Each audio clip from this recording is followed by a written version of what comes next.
O Senhor esteja convosco. Proclamação do Evangelho de Jesus Cristo segundo Lucas. Glória a vós, Senhor. Naquele tempo, Jesus estava expulsando um demônio que era mudo.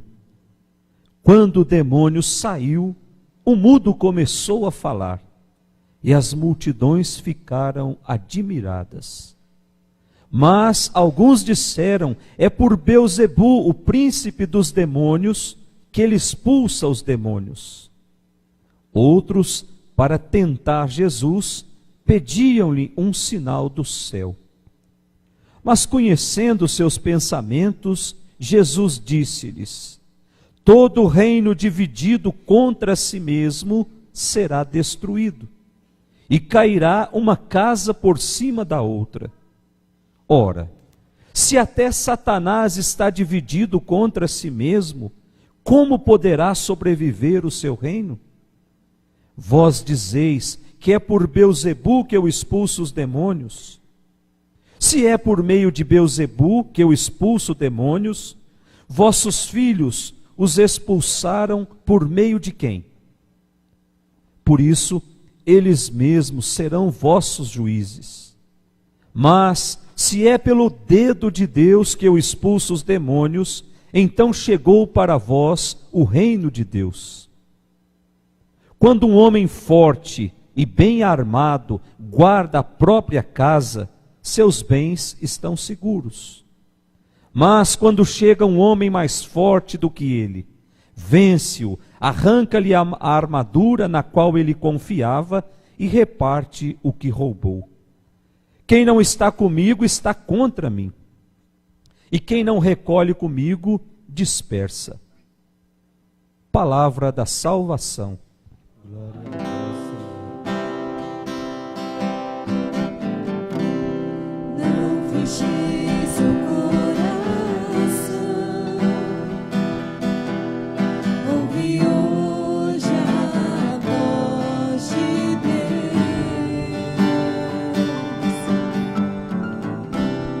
Não fecheis o coração, ouve hoje a voz de Deus. Podemos sentar. Caríssimos irmãos, nós estamos vivendo um tempo muito frutuoso na nossa caminhada de seguidor de Jesus Cristo, que é o tempo da Quaresma. Quaresma é esse período de 40 dias que começou lá na quarta-feira de cinzas e vai terminar na Semana Santa. E nesse tempo, nós somos convidados a alguns exercícios, que a igreja chama de exercícios espirituais, para que a gente possa viver bem esse tempo. E o primeiro deles é a oração. Estar em estado de oração sempre. Ou seja, rezar sempre.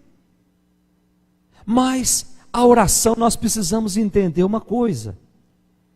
A oração que muitas vezes a gente faz, e que é válida também, aquelas que a gente compra os livrinhos lá na livraria e começa a fazer as orações, nós precisamos dar um passo a mais. A oração que agrada a Deus é a oração que nós vamos tecendo dentro do nosso coração. É aquele momento que eu vou diante de Deus, quer na capela do Santíssimo, ou lá no silêncio do meu quarto, e começo a conversar com Deus. E começo a dialogar com Deus. E começo muitas vezes a transformar, muitas vezes aquela dor lá do meu coração, numa prece para Deus. O livro de Jó nos diz que Jó, a amargura do coração de Jó se transformava em oração. Toda vez que ele estava diante de Deus, ele colocava a sua vida. Olha o que era a minha vida e olha o que eu estou vivendo agora. Mas nas tuas mãos, Senhor, eu coloco a minha vida. É feliz do homem e é feliz da mulher que tem essa ousadia que teve Jó. Diante das dores, dos sofrimentos dessa vida, olhar para Deus e dizer: eu coloco a minha vida nas tuas mãos. Foi você que me criou. Você foi me tecendo lá no ventre da minha mãe, lá você foi me consagrando, portanto eu sou um homem, eu sou uma mulher consagrada a Deus. E se eu sou consagrado a Deus, a minha vida pertence a Ele. E se pertence a Ele, certamente Ele só quer a nossa felicidade. Deus não nos cria para sermos infelizes. Deus não nos cria para vivermos um eterno sofrimento na nossa vida. Deus nos cria para a felicidade. Tanto é verdade que antes de criar o homem, Deus prepara todo o ambiente para colocar o homem. Cria a natureza, cria os pássaros, e vai criando, e vai fazendo aquela coisa ficar bonita, e por último, Ele cria o homem, e permite que o homem tome conta de tudo aquilo. E depois de criar o homem, Ele cria a mulher, portanto a mulher foi a última obra-prima que Deus criou. Portanto, deve ser a mais perfeita.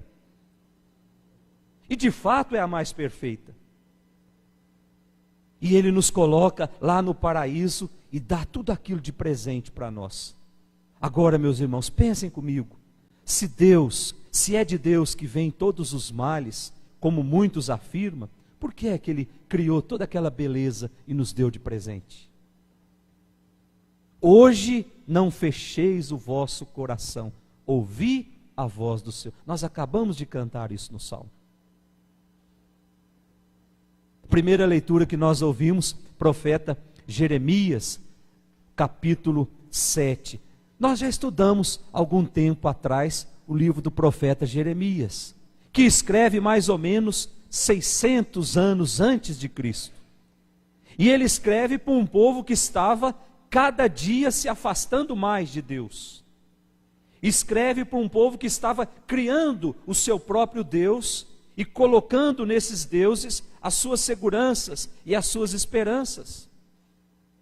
E aí o profeta Jeremias vem dizer: olha, se nós não nos voltarmos para Deus, não é que Deus vai nos castigar, mas nós estamos criando um ambiente para que os inimigos possam nos castigar. E aí não deram ouvidos a Jeremias, muito pelo contrário, o rei acusou Jeremias de ser um homem que só anunciava desgraça. E aí leva Jeremias para a prisão, e Jeremias passa um tempo muito longo na prisão, e mesmo de dentro da prisão, ele continua dizendo: precisamos nos voltar para Deus, precisamos fazer com que o nosso coração escute a voz de Deus. E escutando a voz de Deus, nós coloquemos as nossas esperanças, as nossas seguranças nele. Mas mesmo assim, não deram ouvidos a Jeremias. E lá no ano 597 antes de Cristo, nós sabemos que o povo de Deus foi todos levado para o exílio na Babilônia e ficaram lá 40 anos. Portanto, o próprio homem foi cavando e foi tecendo o seu próprio castigo, quando fechou os seus ouvidos a Deus. E a impressão que nós temos é que 2019 anos depois que Deus veio, pisou nessa terra, parece que o homem está fazendo o mesmo caminho que fazia 600 anos antes de Cristo. Criando o seu próprio Deus, a sua imagem e a sua semelhança. Um Deus que se transformou num empregado meu, que tem que resolver os meus problemas na hora que eu quero. Se não dá certo aqui, então vou procurar uma outra igreja ali. Quem sabe ali Deus é mais rápido. E assim o homem vai cavando um buraco, que vai abrindo à sua frente, dali a pouquinho ele cai ali dentro. Se perde, porque quis transformar Deus num empregado. Nós não temos o direito, meus irmãos, de pedir nada para Deus. Deus já nos deu muito mais do que a gente merece. Nos deu a vida, nos deu uma família, pode ser que não seja a melhor família do mundo, mas foi essa que Deus me deu. Me deu amigos, me deu a possibilidade de estar hoje aqui, mesmo às vezes sentindo dor, estar hoje aqui. Portanto, já temos motivos mais do que suficientes para agradecer a Deus.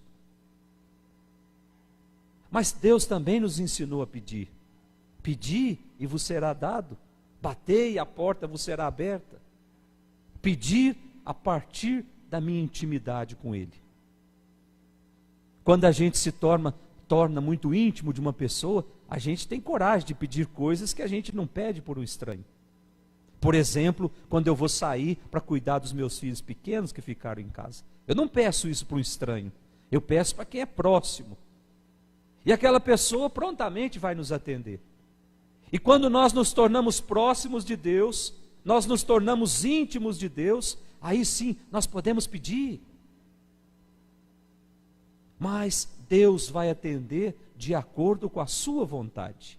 O tempo em Deus é aquele tempo que nós chamamos de kairós. Não é tempo de cronos, de relógio, mas é tempo de graça. Dentro da graça de Deus, Ele vai atender tudo aquilo que eu estou pedindo. Se de fato aquilo que eu estou pedindo é útil para a minha vida. E aí quando a gente olha o evangelho que nós acabamos de ler, nós encontramos Jesus fazendo aquilo que Ele mais gostava de fazer, que era libertar o homem das amarras do inimigo. Estava expulsando um demônio que era mudo. Meus irmãos, alguém que é mudo é alguém que é surdo também. Portanto, alguém que não ouvia a palavra de Deus. Alguém que não falava da palavra de Deus. Não falava da experiência de Deus a partir da escuta da palavra. Na verdade, Jesus libertou o homem de duas enfermidades. E quando Jesus faz aquilo que era a sua especialidade, que era libertar o homem, alguns veio dizer para ele: olha, nós estamos desconfiados que você não age em nome de Deus. Nós estamos desconfiados que você está agindo em nome do demônio. E aqui ele fala em nome de Beelzebu. E aí Jesus dá toda uma catequese dizendo: se é pelo demônio que eu estou fazendo isso, então o demônio está dividido. Porque o demônio vem atrás de nós para nos destruir, para nos desviar do caminho de Deus, para nos escravizar, ao passo que Jesus estava libertando aquele homem. Então o reino de Satanás estava dividido. E aqui nós encontramos um dado muito interessante para os nossos dias atuais. Tem muitos irmãos nossos que não acreditam na ação do demônio. Eu já escutei muita gente dizendo: demônio não existe coisa nenhuma. Eu já escutei muita gente dizendo que o demônio é nós que vamos criando. Não, meus irmãos. O demônio está aí no mundo justamente para destruir e para manchar toda a obra-prima de Deus. E quando a gente dá mais atenção à ação do demônio, nós estamos dando mais credibilidade à ação dele do que à ação de Deus. Aqueles que estão próximos de Deus, que são íntimos de Deus, dificilmente sofrerão as consequências da ação do mal. Porque não sobra tempo na vida. Porque o meu dia e as minhas noites são eternos dias e eternas noites de estar sempre na presença de Deus. Permitindo que Deus vá morar lá dentro da minha casa, permitindo que Deus entre no mesmo quarto que eu durmo, permitindo que Deus assista comigo os mesmos programas de televisão, permitindo que Deus acesse os mesmos sites que eu acesso. Isso é criar intimidade com Deus, é não ter vergonha de fazer coisas escondidas longe de Deus. Então, Jesus vai agindo na nossa vida, vai nos aproximando do Pai e vai nos transformando em homens e mulheres livres, livres da ação do mal.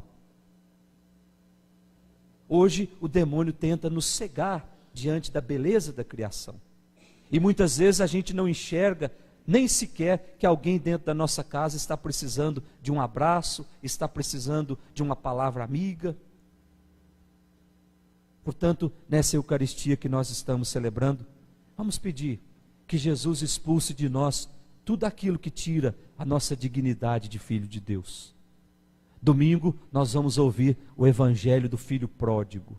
Aquele menino que foi embora e deixou tudo para trás. Mas, ao se recordar quem era o pai na sua vida, ele volta para casa. Quantos irmãos nossos foram embora? Quantos irmãos nossos deixaram a casa do pai e foram procurar alegria, foram procurar satisfação em outros lugares? Por isso nós vamos pedir por esses irmãos também, para que nas suas orações reconheçam quem é o Pai, como o Pai age na nossa vida. Louvado seja nosso Senhor Jesus Cristo.